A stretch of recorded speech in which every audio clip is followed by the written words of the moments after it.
கேரளாவில் தனியார் பேருந்தில் இருந்து இறங்கிய மாணவி சாலையில் விழுந்து நூலிலையில் உயிர் தப்பிய சிசிடிவி காட்சிகள் வெளியாகி அதிர்ச்சியை ஏற்படுத்தியுள்ளது.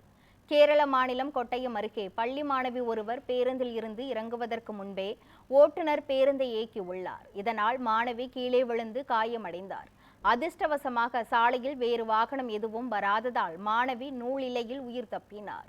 இந்த விபத்து குறித்த சிசிடிவி காட்சிகள் வெளியாகி மக்களிடையே அதிர்ச்சியை ஏற்படுத்தியுள்ளது.